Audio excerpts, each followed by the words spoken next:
Hello, everybody. I am with Jordan Fox, who won the 1K double stack no limit last night. Now, they had to add an extra day. This was an incredibly huge field, which of course meant that it was a very solid top prize, more than $420,000. So, first of all, I have to just give you the very basic congratulations. Thank you, thank you. It was the best run ever. First bracelet, couldn't have been a better time either. Which, for those who don't know out there, Mama Bear is expecting. This guy's about to welcome a child a month from now, That's so right. I fully. You can hardly tell. he's so fit, but I fully understand, the added pressure and Yeah. the excitement, all of it going on. And so, for those who missed it, tell us a little bit about what your plans were for the summer and how incredible this win is. So I've been coming to the World Series for like 11 summers in a row. And I had a pretty deep run last year in the main event, which was my best run to date for sure. 27th BTW. And does that it? 27? Anyway, so I can only play exactly 3 tournaments this summer, and the first 2 didn't go very well. And this was the 3rd tournament of 3, and I considered it my main event, so I put that mentality towards my play and everything like that, and I won it. And I won it, and she's having a baby next month, and it couldn't have been better timing. I mean, it's just a dream come true. It was meant to be, and for those who can't see, he has his family just on the other side of the camera, which I think is something so special to be able to share this not only with your wifey and coming baby, but also with your family. So talk to me a little bit about what that moment was like to be able to share with them. So yeah, my dad and I especially have been coming every year together. It's been our thing since I pretty much stopped playing baseball, about 10, 11 years ago. So since my brother's gotten old enough, he's come. My cousin Mark, he's been coming with us too, and we've been like a little team. And when he went deep in 2015 in the main event, I railed him, stood up for 3 straight days, and I had the same back that he's feeling now after standing up for me for the last couple of days. But yeah, I mean, yesterday when we were at the final table was when things really got exciting, not just for me but for the rail, because not only could they have a hard time seeing the action, but they could only judge what was going on based off my reactions to them. So every now and then I'd shoot them a glance, that means check this one out. You know what I mean? Be here with me. Yeah, and they were right on tune with what I was sending them and everything like that. And the final table was smooth and a couple of bumps heads up, but I think within a half hour it was over. And I just remember throwing my arms up like in triumph, and then my dad and brother and cousin just come busting through the rail, and we just grab each other and. We heard you, by the way. I was on the other side Yeah. of the Amazon, and I Yeah. heard you. Which those are actually, those are the moments that poker is about. That's what it's all about. And I wanted to ask you, for most people, getting as deep as you did last year in the main event is the goal. There's Yeah. so much anticipation. Once you get to day 6, it's like the whole ESPN is I all was chip over leader you. on day 6 too, so I saw the light at the end of the Yeah. tunnel, but it's still very far away at that point. So I was really happy with my run, considering I've never had one cash in the main event with 6 other tries. That's how hard it is.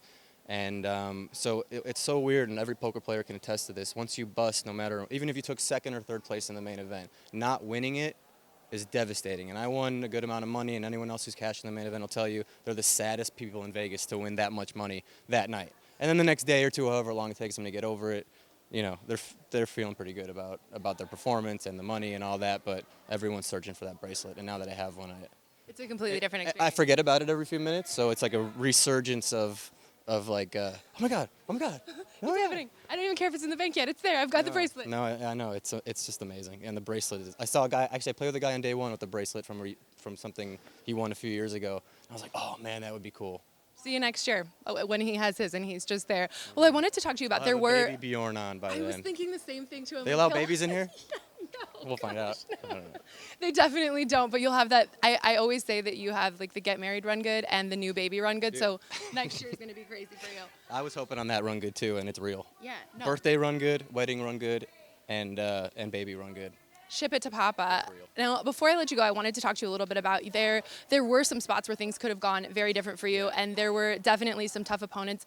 Specifically with Smith, you got in a couple of spots, and I wanted you to just kind of, for those who missed it, talk us through a little bit about those hands, those moments, Yeah. what the emotions were like for you. Well, I was grinding it out with Jeff a lot for a couple of days, and at the end of day 2, I was just grinding like 3.5, 4 million, and the blinds are so high. It's not a traditional, I have 8 bigs, so I'm just gonna jam. I mean, everyone was pretty much short because we were, the turbo made it crazy.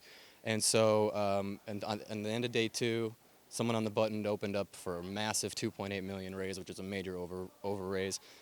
He goes all in for about 5 million. I look down at queens. I have about 4 million.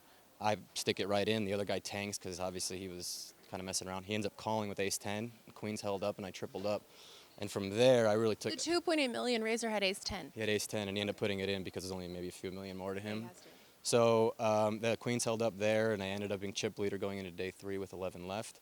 And I took I actually doubled up a short stack, the same guy twice early on. Got unlucky, and then it didn't really bother me. I just weathered it, picked up my chips back, and then just was chip leader going into the final table, or at least top 2. And then it kind of went up and down for a while between me and Jeff, and I think just between me and him. And then we started taking people out.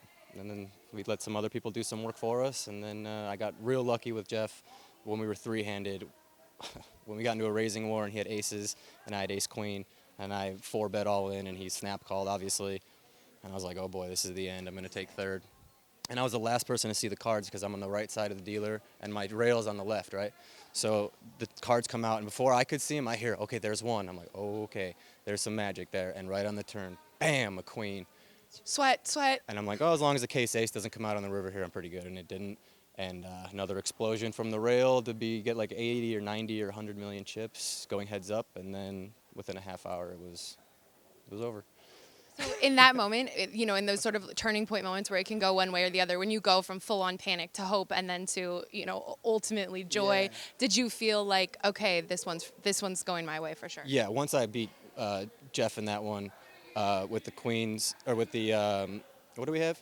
Oh, in the last hand we had ace. Oh, actually in the last hand where I took him out, I had ace king and he had queens, and I ended up flopping an ace. So queens only work for you in this tournament? Yeah, queens were money for me only, and then I got it with ace king. So, but yeah, it was great, and I thought he made a move on me in day 2, and then we talked about it later, and I had so much respect for him, and I thought he was the best player left in the field, and obviously I wanted to win, but it would have been a cool heads-up battle. It made it a little bit easier for me, I thought, yeah, hats off to him. I thought he played a great game, and he was very, very methodical and well put together. So it was good to have someone who I respected before I even got to the final table follow me to the final table, and we were able to play together. So that was awesome.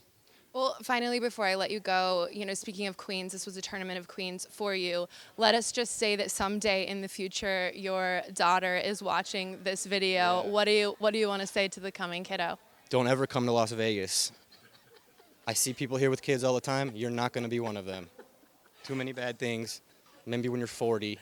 I'll be a lot older, but I'll still show you this video. I love you. No dating, no Las Vegas, but a huge congratulations and hopefully a solid college fund for you. Thank you guys so much. You're with us here on PokerNews.com.